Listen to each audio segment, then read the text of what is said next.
And some of y'all have seen this before, but I'm going to read it to you just to go for it. But we're wanted. A full-time caregiver for a dementia patient must have unlimited stamina, be energetic, alert, and attentive, friendly and caring, totally understanding, and forever patient. Must be willing to always subordinate your own needs to those of the patient and have few, if any, other commitments. Must know how to handle any situation. A background degree in psychology or human relations is preferred. Plus basic nursing skills, basic knowledge on medications and their interactions, as well as any other side effects. Must be prepared to work for no pay and expect little, if any, appreciation for the above abilities from your patient. Can anybody identify with that one ad for a caregiver? If it is, I mean, it kind of makes you laugh, but I think you can be like, yeah, that's the basics of it. It doesn't include everything, but that's the basics of being a caregiver for somebody with dementia. The emotional responsibility or the emotional demands, the mental demands, spiritual, social demands that it takes, much less the physical demands that it takes to be a caregiver. If I were to ask you, is this, if this was a real one ad, would you expect one person to be able to do all of those responsibilities just listed? Y'all would all say, no, not one person can do all that. You need several people to do this one job description, right? And yet, caregivers generally take on all that responsibility. Actually, I mean, physically, mentally, emotionally, all that responsibility and demands, and think, you know what, I'm going to be able to do this, and I'm going to be just fine doing it, right? But a lot of us kind of figure out eventually, you know what, I am going to need help. Absolutely. Because no one can do this alone, at least not without a cost to your own physical health, emotional health, mental health, or a cost to your loved one either. You got to ask yourself, am I providing the best care I can? I'm doing all these demands and responsibilities on my own. Sometimes early on, we can, but as the disease progresses and more responsibilities and demands get laid on us, we might have to change our answer to that question, right? Because you're juggling your loved one's life, but also what's going on in your life too. Our lives don't stop. The world doesn't stop when somebody gets diagnosed with dementia. It's new territory. It's a new role. Even as the disease progresses, you could be caregiving for several years now, but the disease progresses and they're in a new stage. So that's new territory. And your role is going to change as well with your loved one that you're caring for, but also your role with other people. Or if you're working, volunteering with your friends, all that changes. And we can't forget about ourselves as a caregiver, and we'll dive more into that. But we forget about ourselves or put ourselves on the back burner, that's where the cost comes in to helping somebody. So I ask you guys, how do you ask for help? Do you? What kind of help do you ask for? If somebody offers you help, do you accept it? Why? Why not? Why do you not ask for help? All of these questions. Real briefly, if anybody has the answers to these, please unmute yourself and shout it out. I think some people ask or offer help, but it's more or less to be polite. They don't understand the scope of what they're offering. And if it comes down to actually saying, okay, why don't you come over for a couple hours so I can do whatever, then they start getting, cold feet, and definitely getting into something that they weren't expecting. And then why I didn't ask for help when Bonnie wasn't home was because I was certain that no one could do what I did. So it wasn't until, we went to James L. West and I saw, saw the professionals doing everything like that, that I was able to trust somebody else to take care of it. Yeah. Thank you, Michael, because that's a great answer, an understandable answer. And people have that same answer all the time. And it is, At times that's true. Some people, they offer the help and then they start backpedaling when you're like, yeah, I need this, this, and they're like, whoa. Sometimes that does happen, or they are helping and it's kind of like, ooh, I really didn't know what I was asking for, right? Or what I was going to get myself into, essentially. But also knowing that you are, as you're the primary caregiver, generally, you are irreplaceable to your loved one, and to your family unit, and to everything, the team that cares for your loved one. You are absolutely irreplaceable. Nobody can do it like you can, right? But there will have to be a time where you're going to need to let somebody else do the best they can to help you out, to help your loved one out, to help the family out.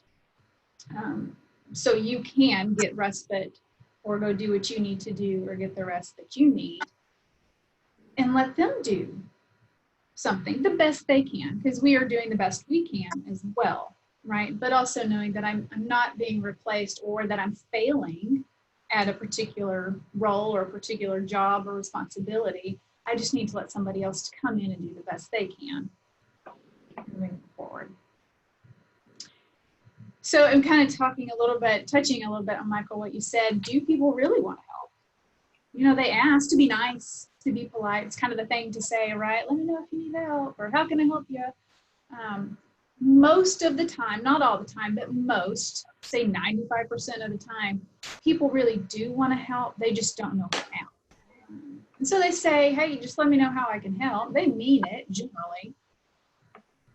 They just don't know how to help, or how it would help you the best, if that makes sense. And then we also think to ourselves, gosh, I don't want to be a burden to anybody, where they really don't know the scope of the job, or how hard it could be. So I don't want to put that on anybody. I got it, right? I will say, for some of these things, just some general rules about asking for help is no one can read minds. I have yet to find somebody that reads minds, and I try people all the time. I test and try people to see if they can read my mind, and it never works. I've never found somebody. If you don't ask for help, most people will assume that you're fine and you're okay. And you can probably put that back on yourself if you think about times in your past. Well, my friend, they never said they needed help. If they would have said something, yeah, I would have stepped up and helped. Right? Or a neighbor or something, I just didn't know. They never said anything. Whereas, generally caregivers are drowning over here and they're saying, why won't people help? Why won't people just come and help? So there's a communication issue. You just need to ask. And most of the time, people will help. In this next point, I actually learned this from Wilson, who's with us today. But starting to let go of some of those small things that you can do that others can do as well. You can get your loved one out of bed in the morning and have breakfast ready for them. That's not a big deal. I can do that.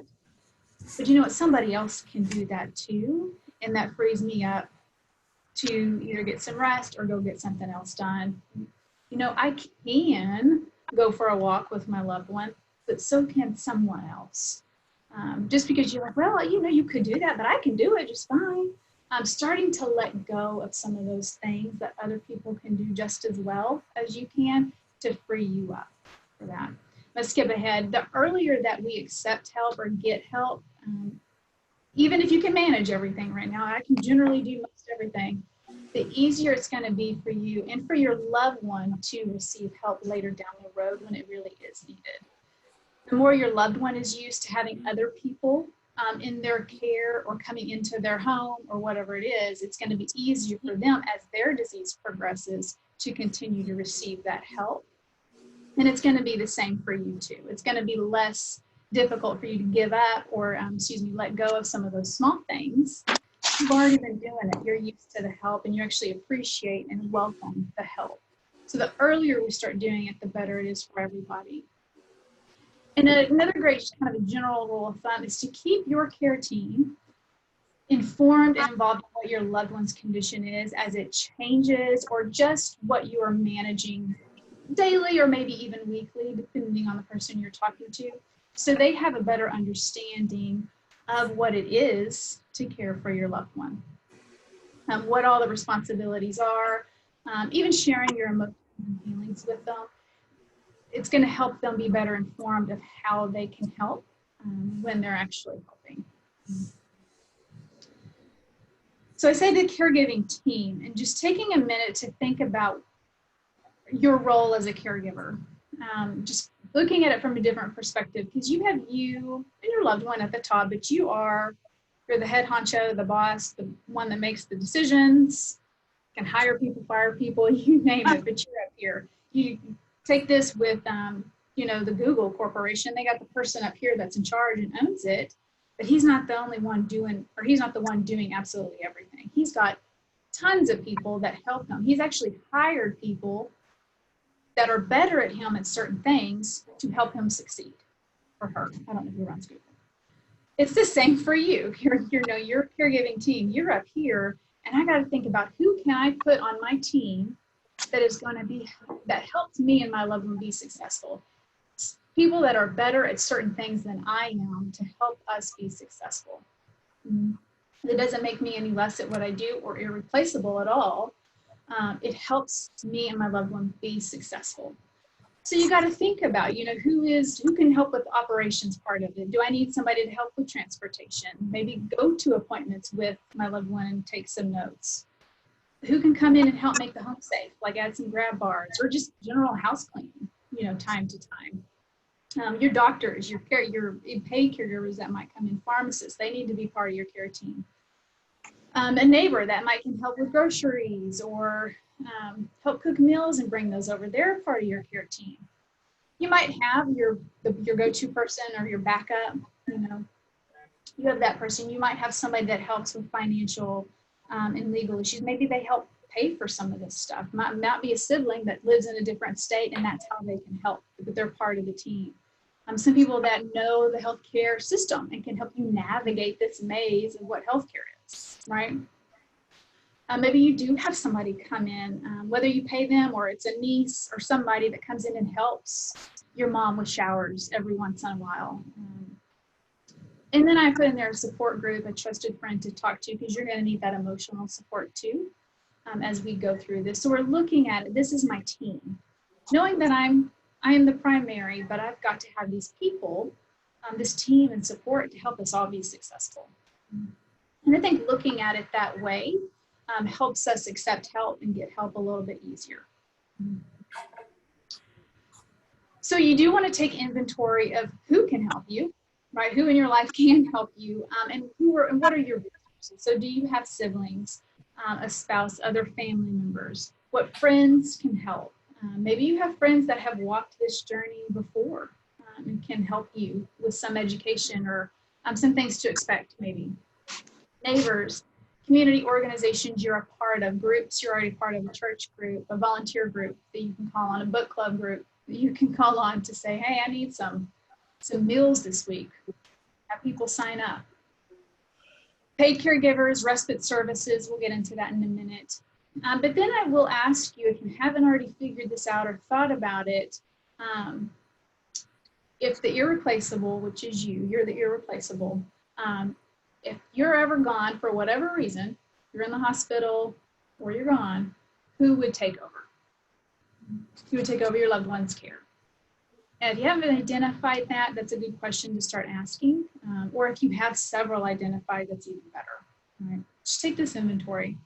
And I put on here, you want to make us a part of your team. You can consider the West Center a part of your team. You come here, you get some skill building, education. A lot of y'all are on the support groups that really help. I think Dementia Friendly Fort Worth, they are doing daily online activities for persons with dementia. I'm going to send you a flyer when I send you the slides so you have the information for that. So they're a nice resource to go to. The Fort Worth Library has programs. There's law at the library. They're doing a free program about powers of attorney with a lawyer here coming up. They're going to do some music stuff at the end of the month. I'm going to send you a flyer too. They have streaming services. The Alzheimer's Association, they do support groups and education as well. But consider making us part of your team because we're here to help you be successful. And other community resources that you can think of that you're already accessing to.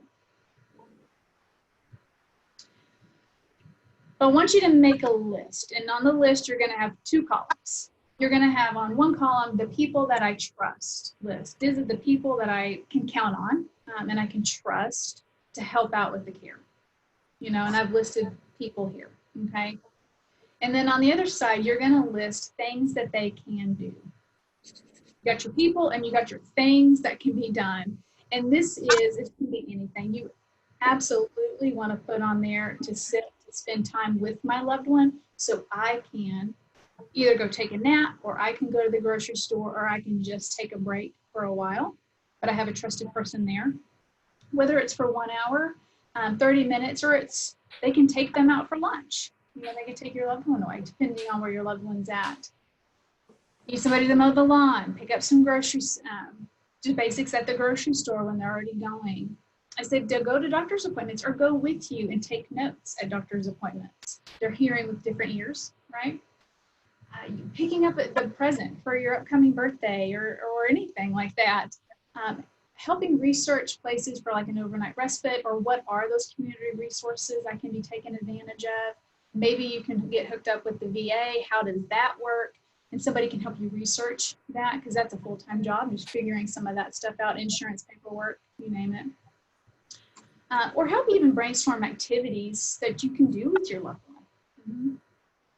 These are things that you absolutely do need help with. And this is what these trusted people can do, right? And I have in there in parentheses, you want to have this list ready. Stress this a couple of times. But you have these already identified, and don't have it just up here. I want you to write it down so it really does stick and you actually have it written down. And these are the people that I can call on.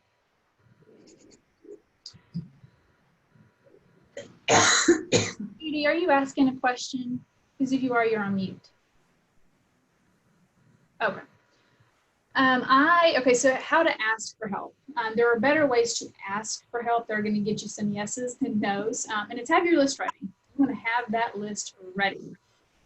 Because what will happen is somebody will say, hey, I want to help you out this week. Just let me know how I can help you. And that's your opportunity to pull out your phone or that list that's in your wallet and say, great, I have these 5 things that I need help with.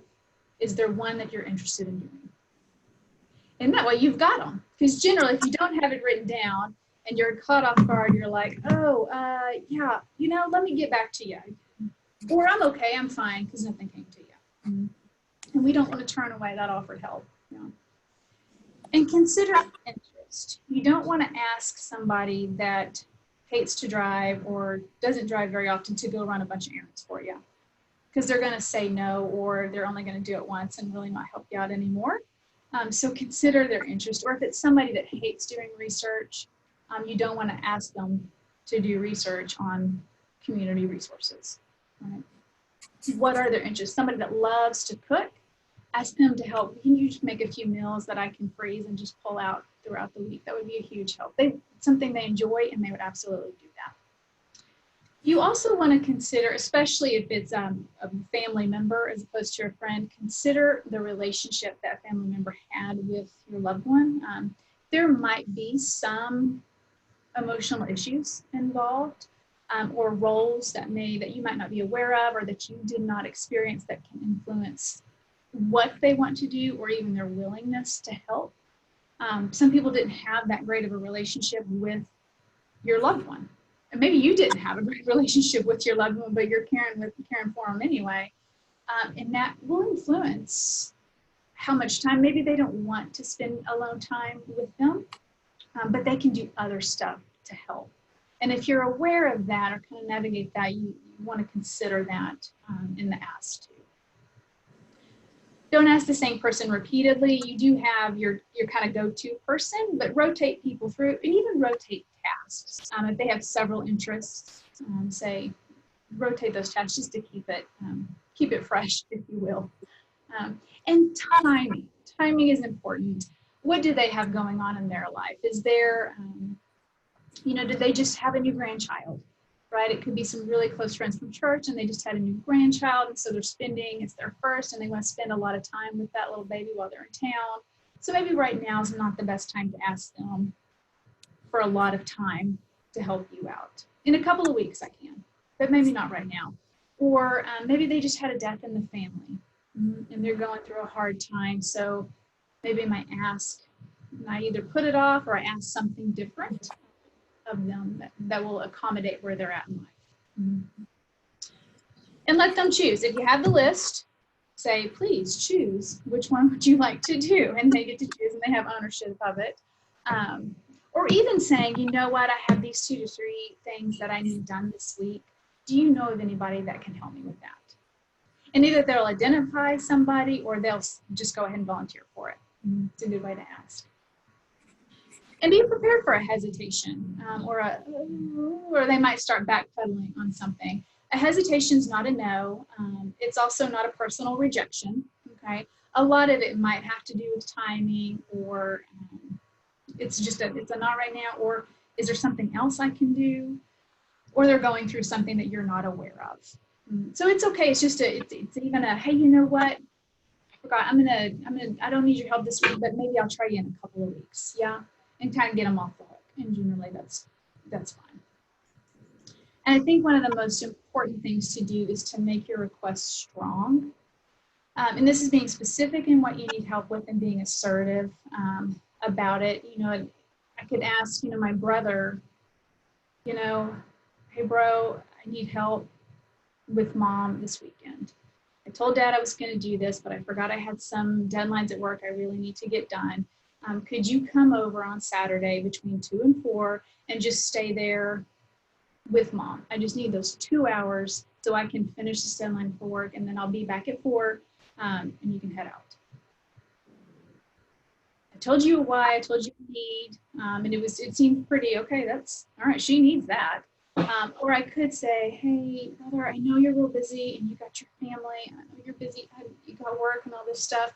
I kind of messed up on my timing. Is there any way you could come over just for a little bit on Saturday to help with mom? I mean, if you can't, I understand.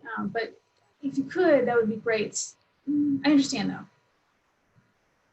The second one, I already gave him an out because I already said, yeah, I am busy and I can't. Right. And it didn't seem like I really needed it either, as opposed to the first one where I gave specific time. I'm back at 4. I mean, it was just stronger, and it's harder to say no to that. Not that he would say no, but it seems more important in a sense. And then there might be times when their help just isn't helping, because you might have people that come in and help, but it is not helpful. It actually makes things a little bit harder in the way that they're caring for your loved one. You know, an example is if you have siblings, you know, come over and the brother comes over, or sister comes over and tries to help mom get out of bed in the morning. I need this morning time, I'm gonna do this. Sibling comes over to help. Well, it becomes a fight to get mom out of bed. Well, this is our routine. I got to have the morning. Sibling comes over to help, but it's always a fight. They yell at each other. He forces her to try and get out of bed. He's not nice. Or at other times, he just lets her lay in bed. No big deal. I don't want to fight with her today. And it ruins kind of the rest of the day, because either mom's in a bad mood because she was forced to do something she didn't want to do, or kind of harassed. Or she stayed in bed all day and now she's restless and she's not going to go to sleep for a long, long time tonight. So that's just not helping me. So ways to help with that is educate them about the disease.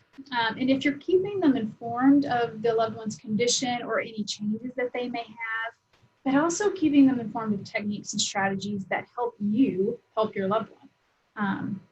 You know, mom really doesn't like when you walk into the room and just flip the lights on. You kind of got to knock and walk in easy. Don't turn the lights on, you know, slowly, just make it real slow. Maybe you open the curtains a little bit and then you ask her, hey, do you want me to turn the lights on? See how she answers. And then you turn the light on. You got to ease into it. And she'll come around. These strategies work. Or stories that you need to tell, informing them of that to help them be successful.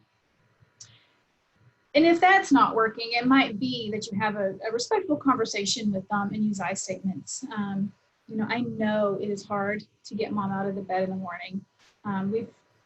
We both struggled with that, right? But I learned something new today. Do you think we could try blah, blah, blah, and see if we get different results?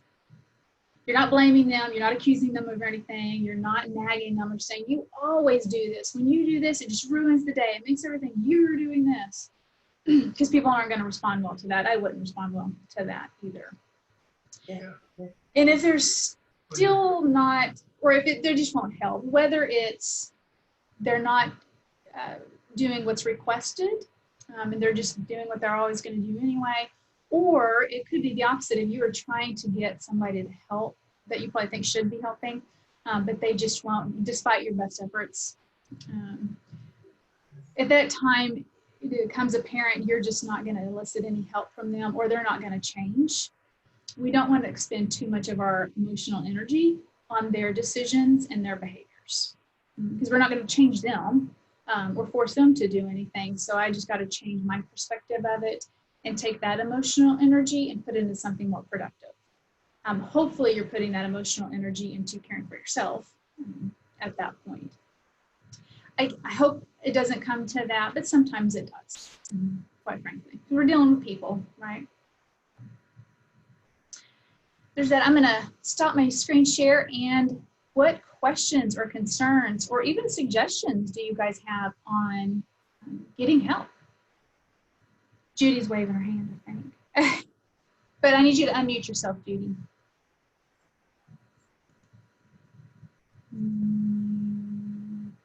Okay, can you hear me now? Yes. I just have two things very quickly. And one of them, when they were talking about the grief and guilt early before we started the session, I just think that is part of the journey, and it just goes along with the journey, and you just continue, and that's part of the journey. The other thing was, I think it's important for the mate or the spouse to go to the doctor, because I think it's very easy. Some of the doctors say, how are you doing? And they say, fine.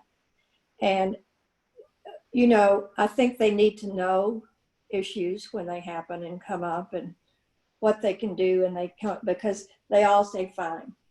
I'm just fine. Yeah. I just think you're a help at the doctor's office. Yeah. That's all. Thank you, Judy. Thank you so much. Anyone else? Questions, suggestions? What's worked for them or hasn't?